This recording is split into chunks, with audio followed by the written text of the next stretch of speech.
నమస్కారం. ఈ విశ్లేషణలో మన శరీరంలో ప్రతి క్షణం జరుగుతున్న అద్భుతమైన దైవిక రహస్యాల గురించి తెలుసుకుందాం. మనిషి సృష్టించిన ఏ యంత్రమూ మన జీవశాస్త్రానికి సాటిరాదు. ఈ నిరంతర అద్భుతాలకు రోజూ కృతజ్ఞత చెప్పాల్సిందే.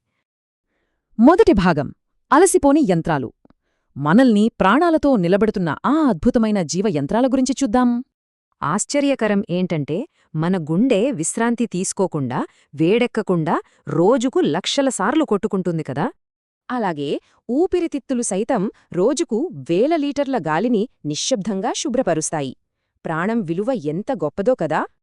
కంప్యూటర్లకి స్టోరేజ్ లిమిట్ ఉంటుంది, కానీ మన మెదడు లక్షలాది చిన్ననాటి జ్ఞాపకాలను ఎంత అద్భుతంగా దాచుకుంటుందో కదా. రెండవ భాగం నిశ్శబ్ద రక్షకులు. మన కంట్రోల్ లేకుండానే వాటంతట అవే పనిచేసే మన రక్షణ వ్యవస్థలను గమనిద్దాం. బయట యంత్రాల్లా కాకుండా మన శరీరంలో విరిగిన ఎముకలు వాటంతట అవే అతికిపోయే సహజ శక్తిని కలిగి ఉన్నాయి. రక్తం గడ్డకట్టి ప్రాణాల్నిలవడం, క్రిములతో పోరాడటం, గాఢనిద్రలోనూ అవయవాలు పనిచేయడం — ఇవన్నీ నిజంగా మ్యాజిక్. మూడవ భాగం అనుబంధాల వారధులు. మన శరీరం కేవలం బతకడమే కాదు, లోతైన భావోద్వేగాలను కూడా ఎలా అనుభవిస్తుందో చూద్దాం.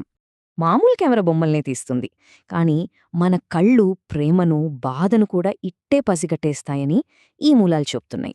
చెవులు భావాలను వింటాయి, మాట ధైర్యాన్నిస్తుంది. పుట్టగానే తల్లిని గుర్తించడం, వేలుముద్రలు ప్రత్యేకంగా ఉండటం చాలా విచిత్రం. రోజుకు వేలడుగులు నడిపించే మన కాళ్ళు కూడా నిజంగా ఒక గొప్ప వరమే. ఇక్కడే అసలైన విషయముంది. ప్రతి ఉదయం కళ్ళు తెరవడమనేది మనకు దొరికిన మరో కొత్త జీవితం. కాబట్టి లేనివాటి గురించి బాధపడటం కన్నా ఉన్నదానికి కృతజ్ఞత చూపిస్తే ఎంతటి ప్రశాంతత దొరుకుతుందో కదా. మరి ఇన్ని అద్భుతాలతో బహుమతిగా వచ్చిన ఈ రోజును మనం ఎలా వాడుకుంటామో ఆలోచించాల్సిన అవసరం ఉంది.